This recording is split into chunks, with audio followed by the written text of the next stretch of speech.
Assalamualaikum warahmatullahi wabarakatuh.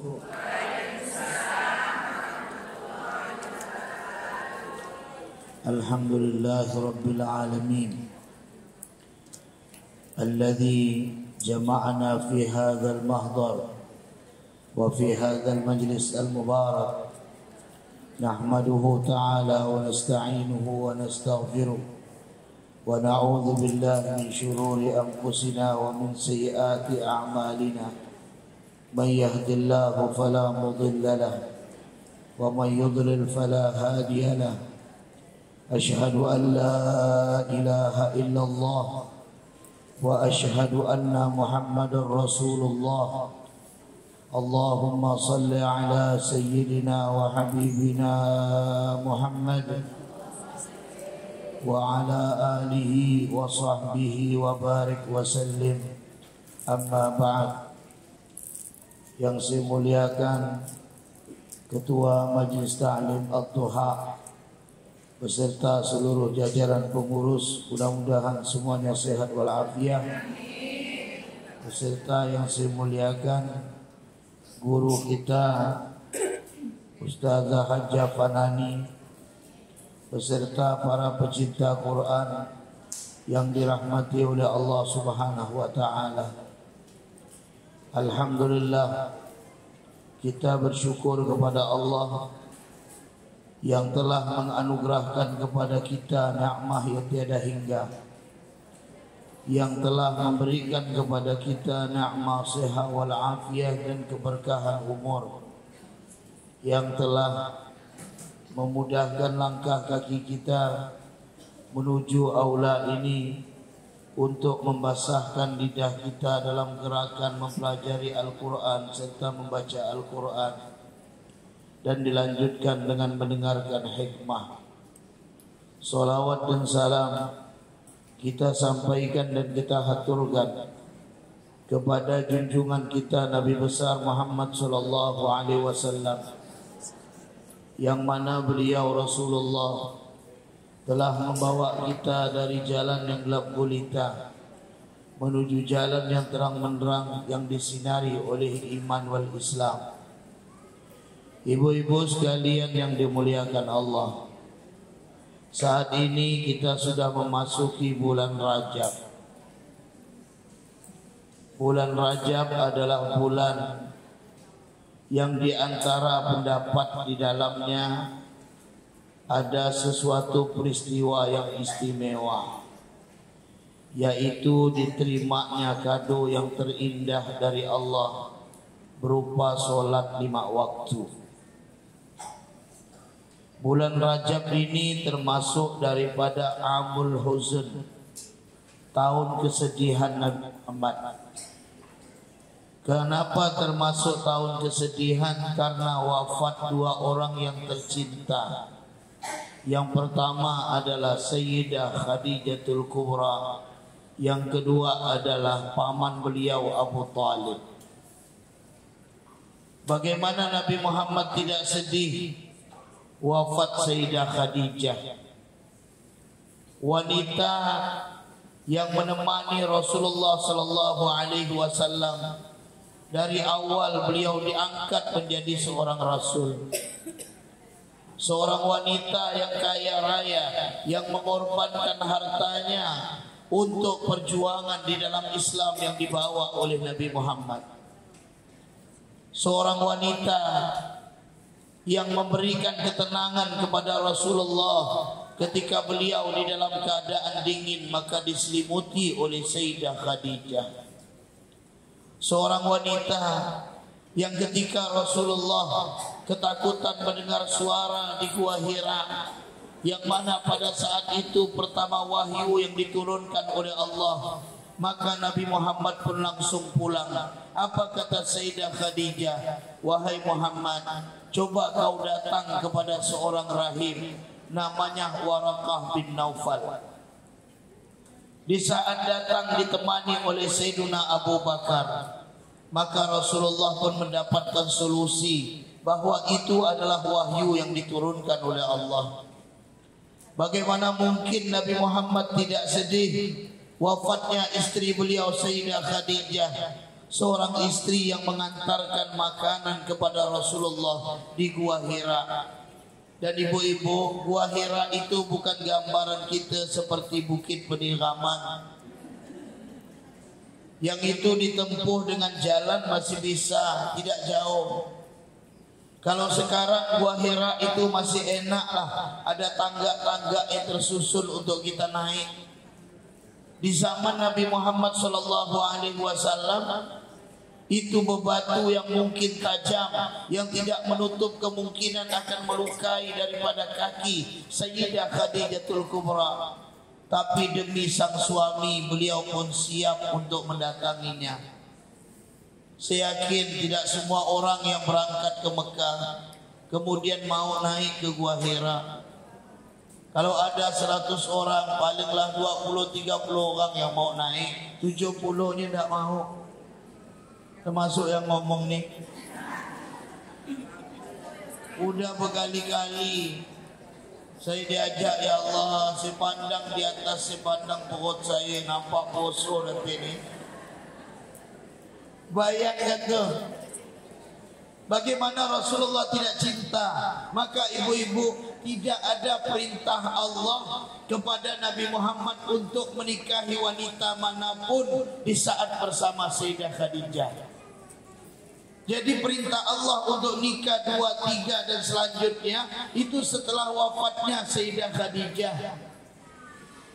Lihat bagaimana Rasulullah tidak sayang kepada Sayyidah Khadijah sampai dikatakan oleh Nabi, uhibbu Khadijata wa uhibbu man yuhibbuha. Saya cinta kepada Sayyidah Khadijah dan saya cinta setiap orang yang mencintai daripada Sayyidah Khadijah. Dalam kehidupan Sayyidah Khadijah begitu luar biasa. Walaupun jarak umurnya bersama Nabi, Nabi umurnya 25 tahun, Sayyidah Khadijah umur 40 tahun. Tapi Sayyidah Khadijah itu wanita yang cantik jelita, Bu. Yang ada umur belasan mungkin terkalahkan lawan cantiknya Sayyidah Khadijah. Saya khawatir begitu ibu-ibu dengar umur 40 tahun, balik rumah yang umur 40 tahun mulai berkaca. Mungkin saya makai Siti Khadijah. Ya, jauh. Siti Khadijah itu sebelum dengan Nabi Muhammad sudah 2 kali menikah. Ya. Yang pertama dari keturunan marga Al-Makhzumi, yang kedua dari Bani Tamim. Kalau sekarang marganya At-Tamimi. 2 kali setelah itu baru dengan Rasulullah.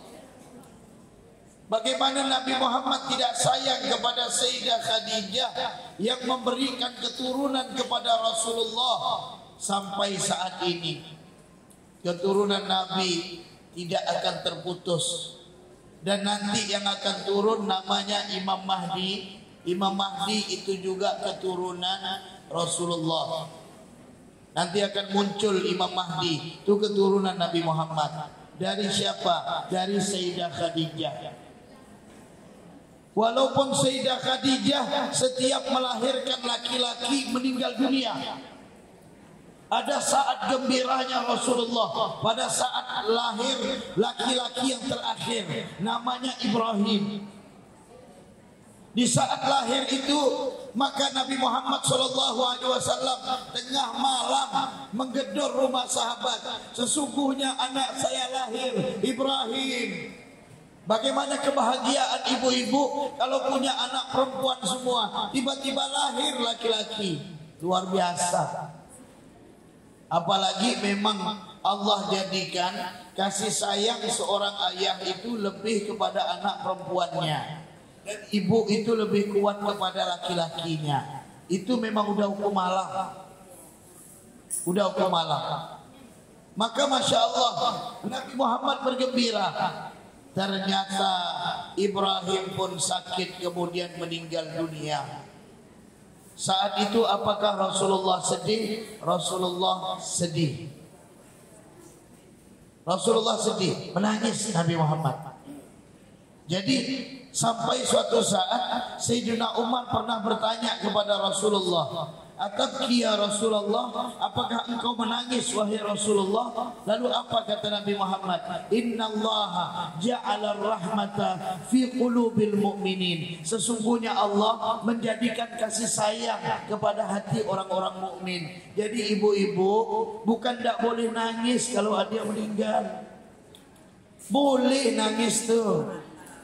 Tidak ada larangan Nabi Muhammad kalau meninggal dunia jangan menangis. Memang ada di dalam hadis yu'adzabul mayyit bi bukai ahli alaih. Mayit itu tersiksa disebabkan tangisan daripada keluarganya. Maksud daripada tangisan ini adalah sesuatu ratapan seakan tidak nerima dengan ketetapan Allah dari meninggalnya seseorang. Itu yang dilarang. Maka ada di dalam hadis wanita-wanita itu dahulu dilarang untuk ziarah kubur. Mereka tidak boleh pergi. Kenapa? Mereka itu Masya Allah narik rambutnya nyesal seakan meninggal. Ditariknya, kocek sakunya ditarik menyesal. Karena tangisan wanita dengan tangisan laki-laki itu kadang beda. Ketika ada orang meninggal zaman dulu, kalau sekarang insya Allah enggak. Wanita-wanita nangisnya cuma begini. Kalau zaman dulu tuh sampai kakinya dintak-entak. Ma, ngapa mak harus pergi ninggalkan saya? Ngapa bapak harus pergi? Sekarang kan tak ada. Hanya menangis gitu saja. Maka boleh. Ya, jangan kita ratapi sampai menyesal dengan wafatnya. Kalau nangis ya wajar. Anak meninggal dunia. Ya. Kalau pergi ke makam perempuan boleh. Cuma yang perlu dihilangkan kebiasaan kita ni bercampurnya laki-laki dengan perempuan ketika ziarah kubur. Ketika ngantarkan jenazah tu bercampur. Ibu-ibu sekalian, ya Allah, itu adat yang susah kita hilangkan sampai saat ini ya. Begitu juga sini laki-laki setengah baca talqin, setengok belakang belum dah perempuan. Ya Allah, berkumpul di sini. Tapi kalau di kuburan makam abah umi saya, enggak. Kalau adat kami orang-orang Arab di kampung Arab itu, ya rata-rata orang-orang Arab yang mereka kumpul itu jarang ada perempuan kalau tempat orang meninggalnya. Perempuan cukup di rumah. Termasuk di tempat makam abah umi saya di kampung Arab. Ya. Tidak ada kalau meninggal, anak-anak perempuan ini pun tidak ada di kubur. Nunggu di rumah semuanya. Ya, tapi kalau udah bagian itu, ya Allah, perempuan laki-laki berkumpul semua mereka di situ. Tambah lagi ada yang buka aurat. Allah. Orang ni dah bagus-bagus ingat mati bapak-bapak ni. Tiba-tiba tulis sebelah kanan astagfirullah. Hilang cerita ingat mati ya. Ya kan? Kita ziarah kubur tu tujuannya apa? Untuk ingat mati. Yang awalnya ibu-ibu memang dilarang ziarah kubur itu. Jadi kalau ibu-ibu baca ada hadis larangan ziarah kubur, memang ada. Tetapi hadis itu sudah terhapus. Itu di dalam ilmu hadis namanya naskhus sunnah bis sunnah. Hadis yang pertama sudah dihapus dengan adanya hadis yang kedua. Lalu apa kata Nabi Muhammad sallallahu alaihi wasallam?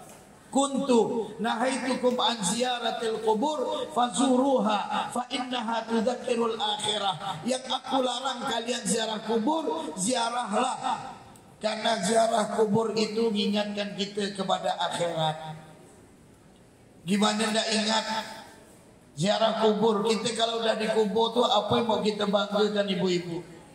Ayo, ibu-ibu yang bangga dengan menggunakan jilbabnya yang begitu mahal, ya kan? Gamisnya yang begitu mahal. Ini gamis saya beli 1,5 juta. Ini gamis saya beli 2,5 juta. Sampai ibu-ibu begitu ada orang bawa motor kena tanah sikit, ya Allah, dia punya maki keluar semua. Ya Allah, kesal dia. Karena gamis jutaan. Begitu dia masuk dalam kubur, ya Allah, kain kafan murah. Ada orang tidak pernah pakai jilbab, begitu masuk kubur barulah pakai jilbab. Ya, kain kafannya murah. Saya yakin ibu-ibu Abu Hak tak ada mau pakai baju bahan kain kafan. Kalau andai kata ada caleg bilang, ibu-ibu saya buatkan semua Abu Hak bajunya gratis, gamis, tapi bahan kain kafan, mana bu? Plus sama pengajarnya saya kasih. Saya pun dikasihnya, dikasih gamis dengan bahan kain kafan. Macam mana Ustaz? Kalau saya insya Allah sama dengan ibu-ibu. Mana pula kita mau? Orang Indonesia ni luar biasa bu ya. Kita ini ihram kita, kain ihram itu dengan kain ihram yang enak, bahannya bahan anduk, nyerap keringat. Kalau ibu-ibu lihat, kalau haji atau umrah, orang kulit hitam itu betul-betul kain kafan dipakainya. Betul bu? Saya begitu haji lihat, ya Allah kata saya, kain kafan dipakai. Indonesia tak mau. Bahannya bahan yang bagus mereka pakai, Masya Allah. Di situ artinya ibu-ibu, apa yang kita andalkan di dunia ini, apa yang kita banggakan. Ada orang bangga, saya punya mobil Alphard, punya mobil apa tu tapal saya, Rubicon, punya mobil apa lagi, Valfire, punya mobil apa lagi, Ferrari. Udahlah, itulah lah.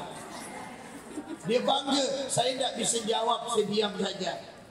Begitu saya tausiah, saya tengok orang tua dia.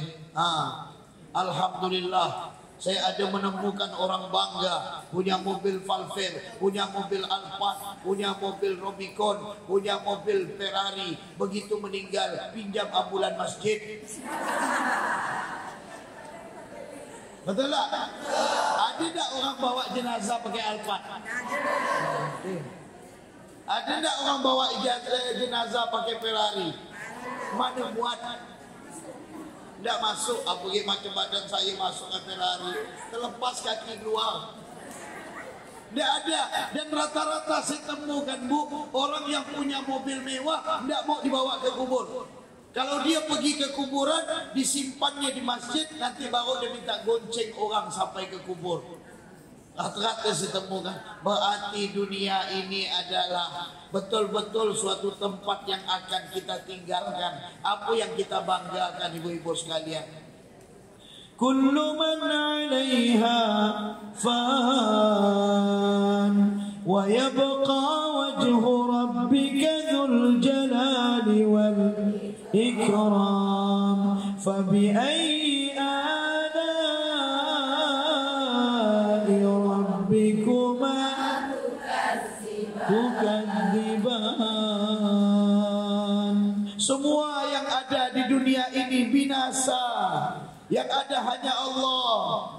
Jadi kalau dunia hanya kita sibukkan dalam dunia, mereka lupa kepada akhirat.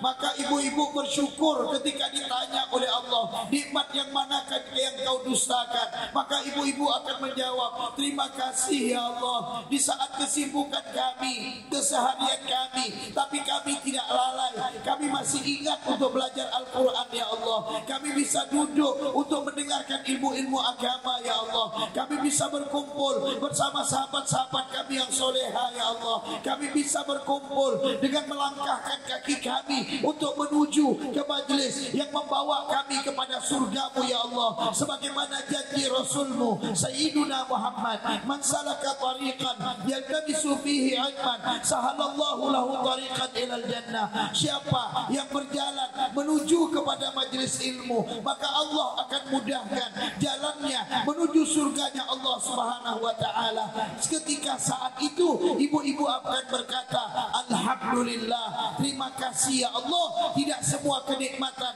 yang Allah berikan kepada ibu-ibu itu bisa diberikan kepada ibu-ibu yang lainnya. Itu nikmat. Di sini ibu-ibu adalah kasih sayang yang Allah berikan. Bukan tak sibuk bu, pagi-pagi ini Masya Allah, bagi para ibu ini khususnya sibuk.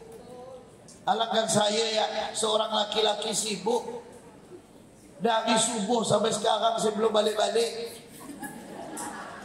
Jangan tanya udah mandi apa belum. Ya. Untung di kendaraan saya itu minyak wangi sampai terus. Dari ngajar subuh tadi saya ini. Ya. Saya sampai sekarang nih, Masya Allah. Ya.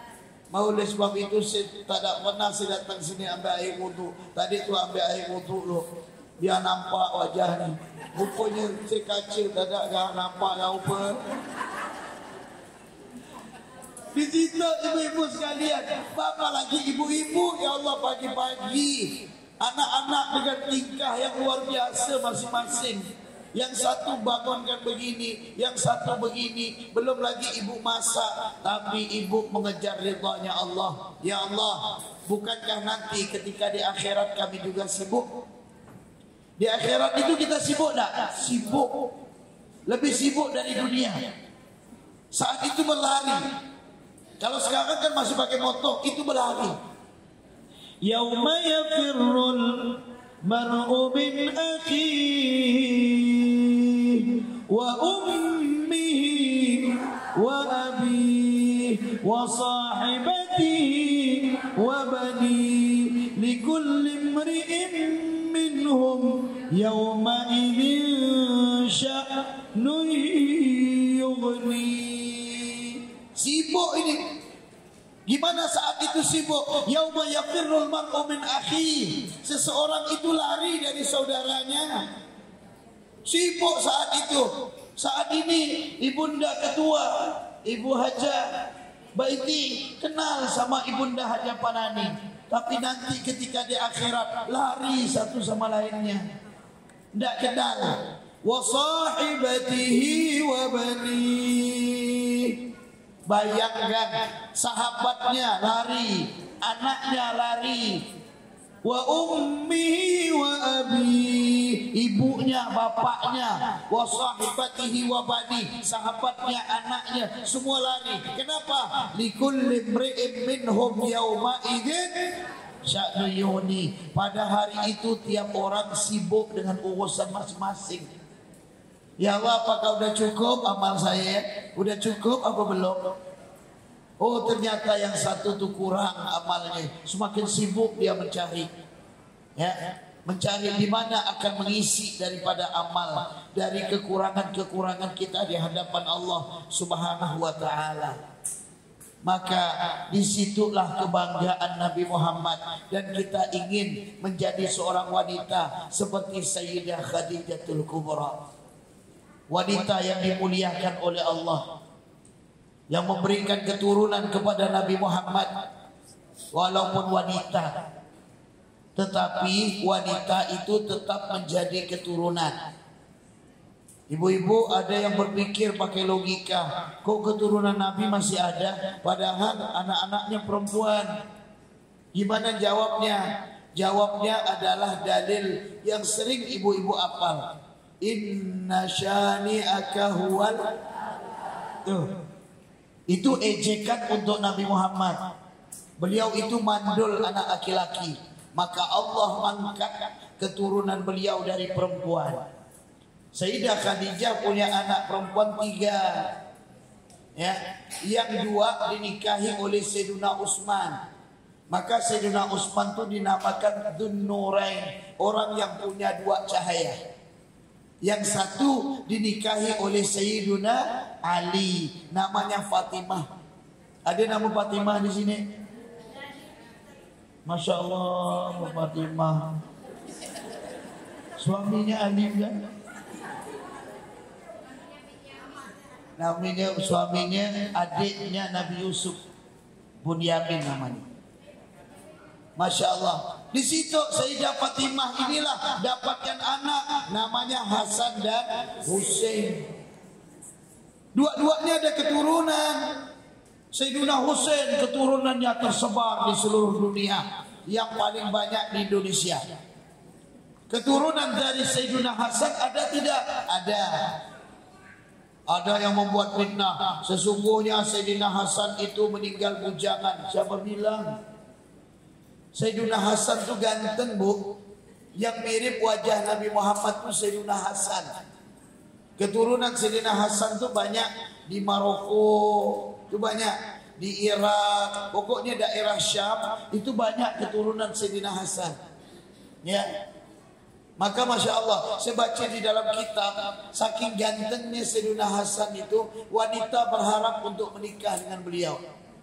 Sampai saya baca, inna Hasan mutallaqat. Weh para wanita, Hasan itu senang berpisah kepada wanita. Jangan kau mau menikah, tapi wanita mau mereka. Sampai sakit kalau tidak nikah dengan Sayyidina Hasan. Ya Allah, saya begitu baca kitab, istrinya sampai 200, Bu. Allah. Bukan beliau mau, wanita itu sakit. Wanita itu sakit. Mereka tidak bisa tidur, selalu teringat dengan Sayyidina Hasan. Saya membaca kitab itu, ya Allah, andaikan muka saya macam Sayyidina Hasan.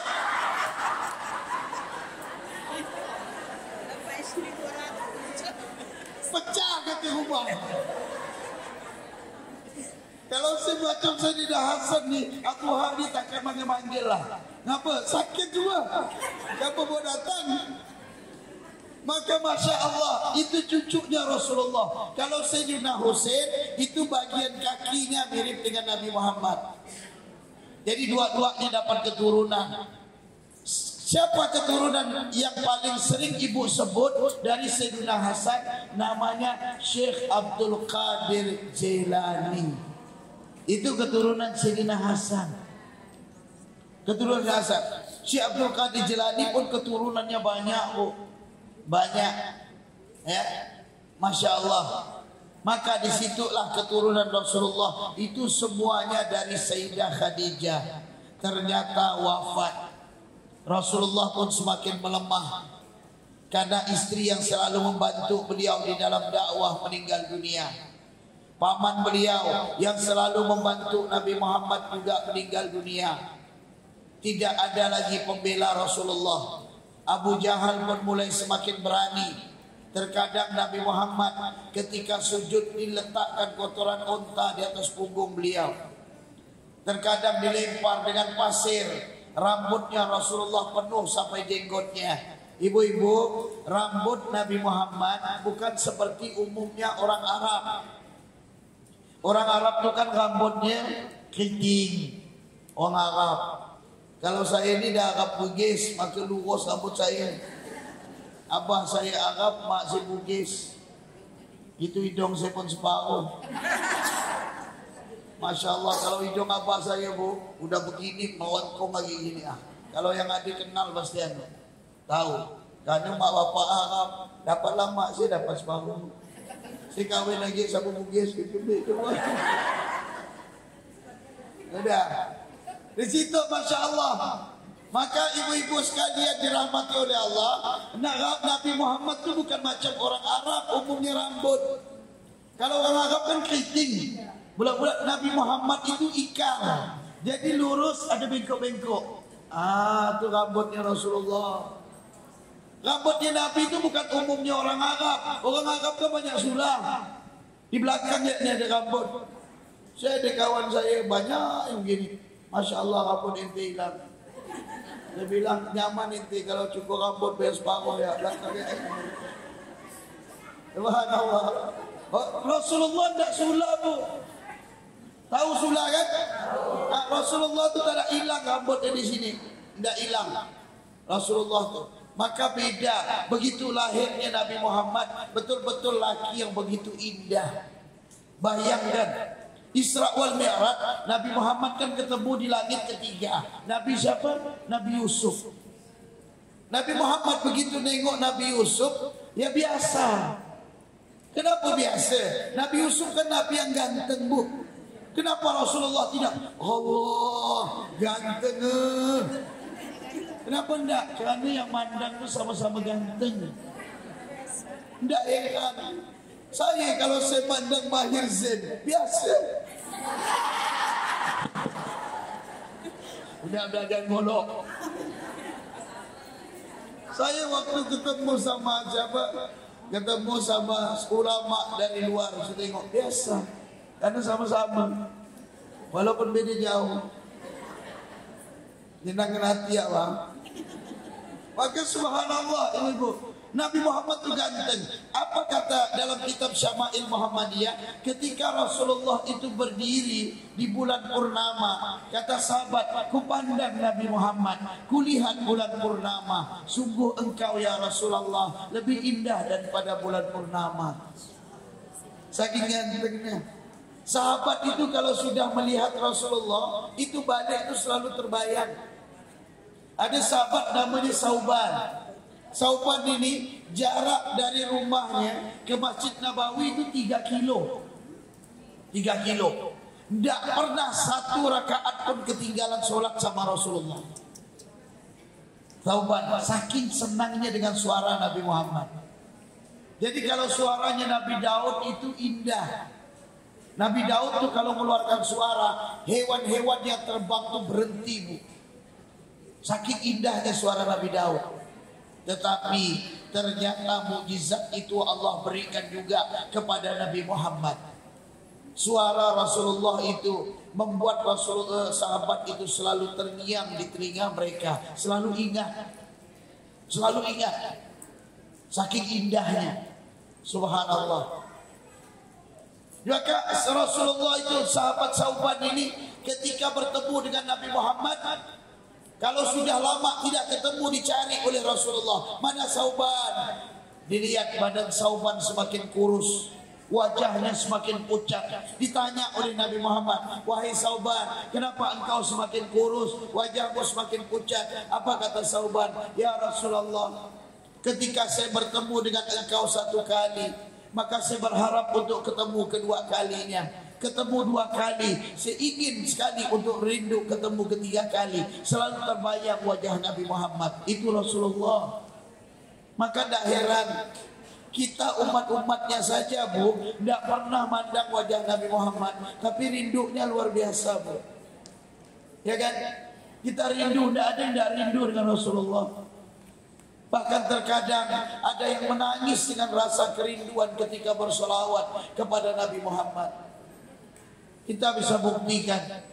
Saya ketika bawa jamaah sampai di kota Madinah, saya bilang jamaah, kita sudah masuk di kota Madinah.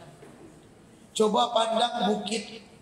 Bisa jadi kita melihat di situ pernah dilihat oleh Nabi Muhammad SAW.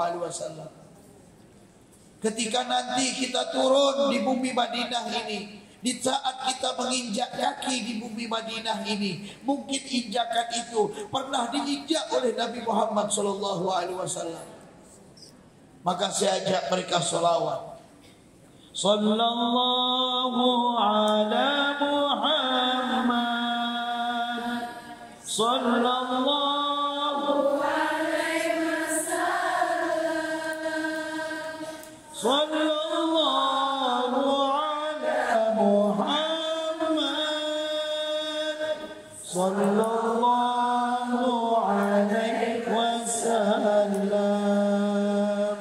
Ya Nabi salam alaika, ya Rasul salam alaika, ya Habib salam alaika, salawatullah alaika. Saya lihat jamaah meneteskan air mata, menangis tiada hentinya. Saya tanya, Pak, Bu, kenapa Bapak Ibu menangis? Dia bilang, Ustaz, saya tidak tahu. Ketika antum bilang mata kami yang memandang, bisa jadi pernah dipandang oleh Nabi Muhammad, langsung menusuk bagi hati kami. Rasa terbayang, keinginan yang kuat untuk bertemu dengan Nabi Muhammad. Ketika antum bilang akan menurunkan kaki, bisa jadi tempat injakan kita pernah diinjak oleh Nabi Muhammad. Dengan sendirinya kami tidak tahan, nangis kami, tersentuh hati kami. Belum lagi ketika berziarah ke makam Nabi Muhammad. Ya Allah, ketika mengucapkan Assalamualaikum ya Rasulullah, Bu, ibu-ibu ketika ke Raudhah, Di gerbangnya tertulis, ma baina baiti wa minbari raudhatun min riyadil jannah. Di antara rumahku dan mimbarku ada taman dari taman surga. Saya ucapkan salam. Assalamualaikum ya Rasulullah. Assalamualaikum ya Habiballah. Assalamualaikum ya Nabi Allah. Begitu saya lihat sebelah kanan tuh, semakin berderai air mata. Apa tulisannya? Syafaati li ahlil kabair min ummati. Rasulullah mengucapkan, syafaatku untuk para pendosa dari kalangan umatku nanti ketika di hari kiamat. Syafaatku para pendosa nanti akan aku berikan. Wah, langsung semakin nangis. Kenapa? Kita terbayang, ya Allah, dosa kami yang begitu banyak, dari lidah kami, dari mata kami, dari anggota tubuh kami, dari kesempatan waktu yang kau berikan kepada kami, ya Allah, begitu banyak, ya Allah. Tapi lihat, kami memiliki seorang Rasul yang begitu kasih sayangnya luar biasa, yang memberikan syafaat walaupun dibalik dosa-dosanya kami. Allahumma salli ala Muhammad, Allahumma salli ala Sayyidina Muhammad. Itulah kebahagiaan kita diberikan oleh Allah seorang Rasul yang begitu luar biasa. Demikianlah sahabat Nabi dengan keindahan Rasulullah yang begitu luar biasa. Di momen Isra wal Mi'raj itu, Bu, ibu-ibu sekalian, Nabi bertemu di langit yang ke-6 dengan Nabi apa? Nabi Musa.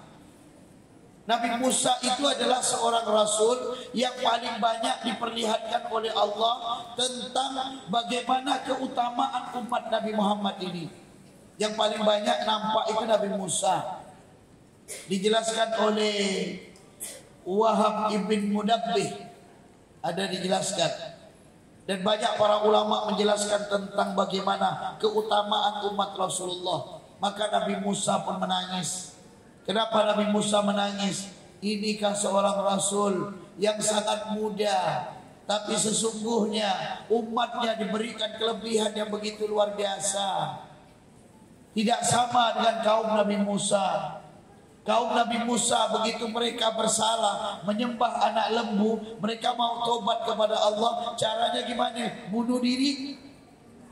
Ada dalam Quran, wa idh qala Musa liqaumihi ya qaumi innakum zalamtum anfusakum biittikhadhikum al-'ijl fatubu ila bari'ikum faqtulu anfusakum dzalikum khairul lakum 'inda bari'ikum fataba 'alaikum innahu wat-tawwabur rahim. Ketika mereka melakukan kesalahan, maka apa kata Nabi Musa diperintahkan oleh Allah? Ya qaumi innakum zalamtum anfusakum, wahai kaumku, kalian telah menzalimi diri kalian. Maka kata Allah, fatubu ila bari'ikum, tobat kepada Allah, kata Nabi Musa. Faqtulu anfusakum dzalikum khairul lakum, bunuh diri kalian itu lebih baik bagi kalian. Bayangkan diperintahkan untuk membunuh diri, sedangkan kita cukup tobat. Walaupun kita ini tobat, hari ini tobat, besok kumat lagi. Hari ini betul-betul, ya Allah, ya. Maka itu kelebihan umat Nabi Muhammad. Dan saya berdoa, ya Allah, semuanya sampaikan ziarah ke makam Nabi Muhammad. Semua jamaah yang istiqomah dengan Al-Quran ini, beri mereka rezeki supaya bisa ke Mekah dan ke Madinah. Ya. Nikmat ibu-ibu sekalian rahmati oleh Allah. Maka kita bersyukur dijadikan umat Nabi Muhammad sallallahu alaihi wasallam. Sampailah menerima kado yang terindah, yaitu ibadah solat. Gimana caranya supaya kita tidak mau meninggalkan solat? Jadikan solat kita ini seakan solat yang terakhir. Itu Nabi ngajarkan. Ya, sallu salatal muwaddi', kata Nabi. Solatlah sebagaimana solat orang yang perpisahan. Kita solat subuh, ya Allah, mungkin solat subuh ini adalah terakhir, mungkin zuhur saya tidak sampai. Kita solat zuhur, mungkin solat zuhur ini adalah terakhir, mungkin asar tidak sampai. Pokoknya setiap waktu solat kita ingat bahwa ini adalah solat terakhir, sehingga kita takut meninggalkan ibadah itu solat. Kita jaga baik-baik. Ya. Kalau orang muda yang terakhir kan takut. Ya, itu caranya, dan itu ada di dalam hadis Nabi Muhammad SAW yang memerintahkan kepada kita untuk menjadikan solat kita adalah solat yang terakhir. Ya, jadikan, karena kita tidak tahu apakah waktu solat selanjutnya akan ditemukan kita atau mungkin yang terakhir. Walaupun Nabi sebelumnya itu semuanya solat, tidak ada Nabi yang tidak solat, Bu. Semuanya solat. Apakah sebelum Nabi Muhammad Isra wal Mi'raj solat itu sudah ada? Udah ada. Cuma waktu dan caranya beda. Dari mana buktinya? Doa Nabi Ibrahim. Apa doa Nabi Ibrahim? Rabbi ja'alni muqimas wa min. Ya Allah, jadikan aku orang yang mendirikan solat dan keturunan-keturunanku. Jadi solat itu sebelum Nabi Muhammad udah ada belum? Udah. Cuma caranya beda. Kita umat Nabi Muhammad caranya begitu gampang. Tidak lama, solatnya cuma 5 waktu dijadikan oleh Allah. Itu kebutuhan kita. Tidak ada seorang yang tidak butuh dengan solat. Begitu hidup kita dicari solat 5 waktu. Begitu meninggal yang dicari juga solat jenazah. Tidak ada solat jenazah, ujungnya juga kita akan disolatkan. Dan pertama yang akan dihisab oleh Allah nanti adalah solat. Awwalu ma yuhasabul abdu yaumal qiyamah as-salah. Fa idza saluhat saluha sa'iru amalih wa idza fasadat fasada sa'iru amalih. Awal yang dihisab oleh Allah itu adalah solat. Apabila baik solatnya, maka baiklah semua amalnya. Apabila rusak solatnya, maka rusaklah semua amalnya. Tergantung dari bagaimana ibadat solat kita. Itulah di antara rangkuman kesimpulan Isra wal Mi'raj Nabi Muhammad. Ingin lebih luas lagi untuk mengambil hikmah di balik daripada Isra wal Mi'raj, silakan datang besok pagi di Masjid Raya Mujahidin. InsyaAllah besok kita di Mujahidin, masjid besarnya Isra wal Mi'raj Nabi, pada pukul 8 pagi ya, bersama seluruh pengurus Masjid Raya Mujahidin. Penceramahnya yang duduk di depan juga insyaallah. Ya. Maka ibu-ibu silakan untuk lengkapnya besok kita bisa hadir bersama-sama Isra wal Mi'raj bersama Masjid Raya Mujahidin. Bukan majlis tapi masjidnya. Masjid Raya Mujahidin dihimbau kepada kaum muslimin dan muslimat untuk bersama-sama hadir. Mudah-mudahan hikmah ini manfaat. Sampai di sini yang mau nanya silakan.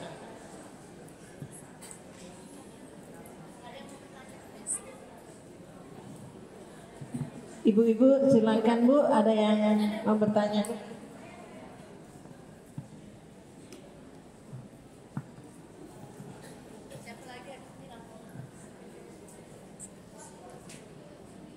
Assalamualaikum warahmatullahi wabarakatuh. Ustaz, saya ingin bertanya. Saya mendengar bahwa apakah ini yang mana yang benar gitu Ustaz? Suami istri itu bersalaman setelah sholat, katanya itu batal Ustaz. Batal. Yang itu yang pertama. Yang kedua, ketika ibu kita meninggal, maksudnya bolehkah anak laki-laki ikut memandikan orang tua ibu itu, ibu perempuan? Ya. Itu saja Ustadz yang kami tanyakan. Terima kasih. Assalamualaikum warahmatullahi wabarakatuh.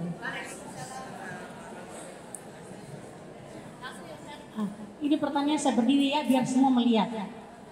Assalamualaikum warahmatullahi wabarakatuh. Ini yang saya tanyakan Pak Ustadz tentang nikmat.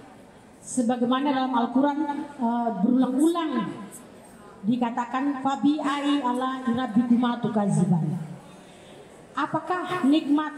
Karena yang saya rasakan nikmat di dunia ini dia berganti-ganti. Kadang nikmat, kadang sakit, ya kan? Seperti itu. Kadang kita gembira, kadang kita sedih. Apakah setelah kematian nanti di akhirat nanti kelak Apakah nikmat itu terus kita rasakan nikmat tanpa merasakan sakit dan lain sebagainya? Mungkin itu bisa saya mohon agar diperdalam. Hanya itu saja. Assalamualaikum warahmatullahi wabarakatuh. Saya ulangi lagi, nama saya Aku Setia, Pak Ustadz. Aku Setia. Terima kasih.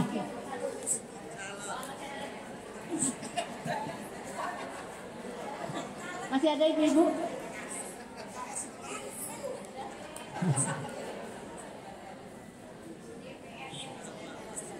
Aku Setia. Ya, insyaallah. Yang pertama, ini sebenarnya ada kan muhrim kan ada bagiannya. Ada yang betul-betul muhrim itu adalah memang abadi dia menjadi muhrim. Kayak mahram ya, kayak orang tua kita, anak-anak kita. Kalau suami kan bukan. Suami dengan mertua itu selamanya menjadi mahram. Ya, tapi dengan ibu kan enggak. Begitu berpisah dengan ibu, kira-kira suami menjadi mahram lagi apa enggak? Enggak. Maka di situ diambillah mazhab Imam Syafi'i bahwa suami dan istri wudhunya batal. Mazhab Imam Syafi'i. Kalau ibu ngambil mazhabnya Imam Ahmad bin Hanbal, ngambil mazhabnya Imam Malik, ngambil mazhabnya Imam Hanafi, tidak batal. Tidak batal. Sekarang tinggal ibu ngambilnya mazhab mana. Kalau ibu misal ngambil mazhab Imam Syafi'i, suami dan istri batal. Karena dia bukan selamanya menjadi mahram. Bisa jadi terputusnya karena memang ya dengan perpisahan selesai. Tapi dengan mertua selama-lamanya. Mertua selama-lamanya. Kalau ibu sudah berpisah dengan suami, mertua tetap selamanya tidak batal wudhu. Dan suami tetap selamanya haram untuk menikahi mertua. Ya. Kalau istri lepas berpisah selesai, maka di situ diambil wudhunya batal.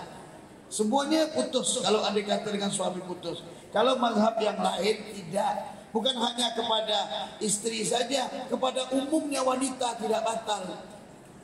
Kita waktu di Mekah, ya kan, kita ngambil mazhab Imam Hambali. Imam Hambali tidak batal. Tidak batal, bersentuhan dengan perempuan tidak batal. Imam Malik kecuali dengan syahwat. Ya kan? Itu baru. Kalau enggak, ya kan? Dan di sini ibu-ibu sekalian perbedaan para mazhab, mereka itu semua punya dalil. Maka ketika kita berada di Mekah, kita pun mengambil wudhunya Imam Malik atau wudhunya Imam Hambali, Imam Ahmad bin Hanbal. Kalau di sini kan kita wudhunya Imam Syafi'i, apa bedanya?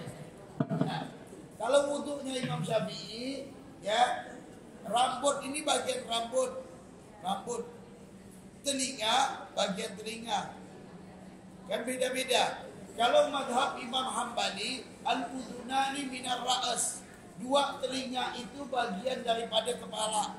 Maka mazhab Imam Hambali begini, langsung. Ya, saya kapan menggunakan ini nih? Saya gunakan kalau mau tidur, saya selalu duduknya begini. Ya. Bukan apa perempuan ni nyentuh terus istri kita nyentuh apa semua misalnya batal lagi. Masa mazhab Imam Syafi'i balik ada kita butuh ada ini sihat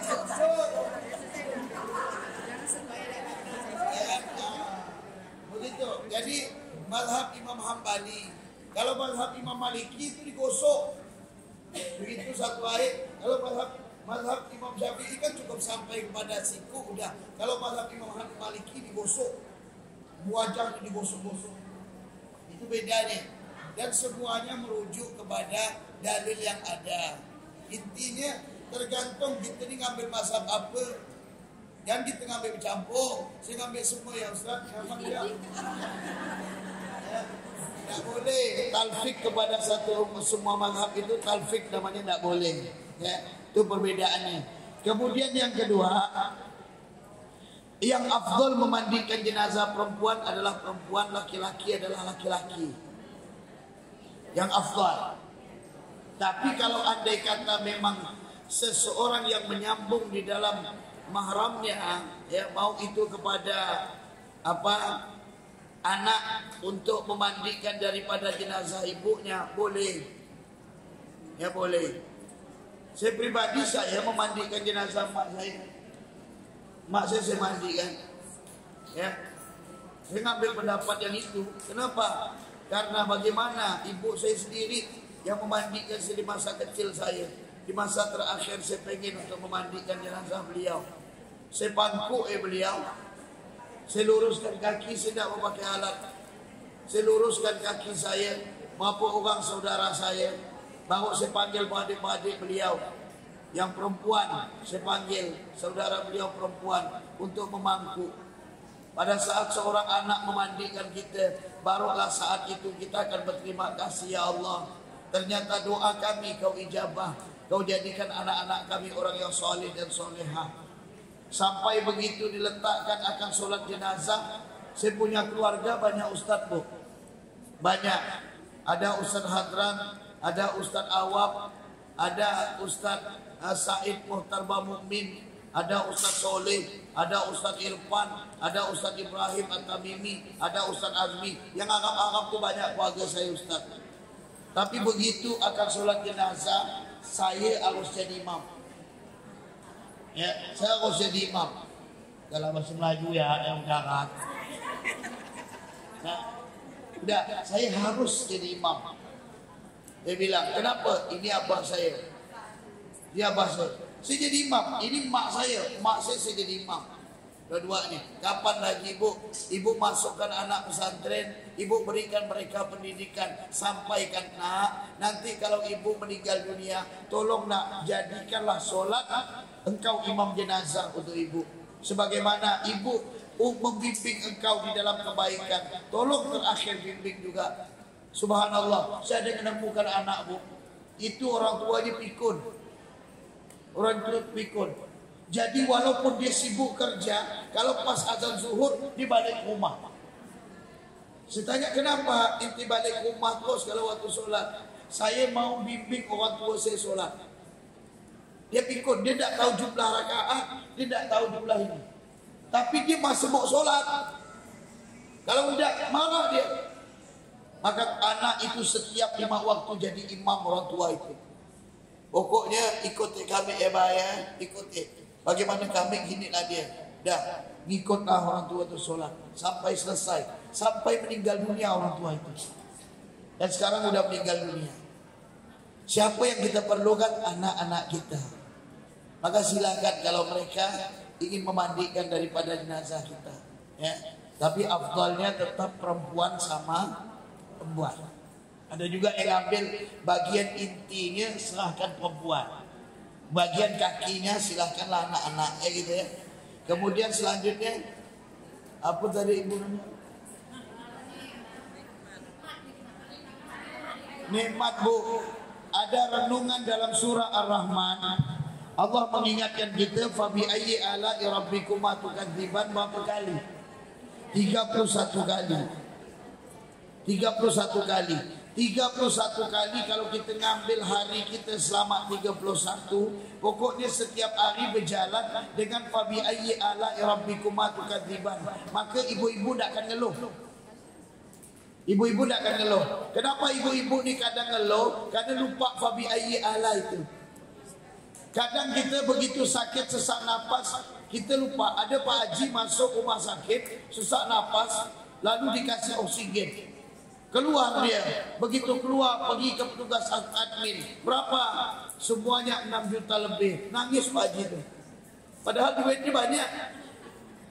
Perawat itu takut petugas admin. Ada apa Pak Haji, kemahalan kah? Bukan mahalnya. Saya diberikan napas oleh Allah dari awal saya lahir sampai saya tua ni, tidak pernah Allah nuntut bayar. Tapi giliran saya masuk rumah sakit 3 hari ya 6 juta lebih terbengkas. Di situ ngajarkan kita fa bi ayyi ala rabbikuma tukadziban.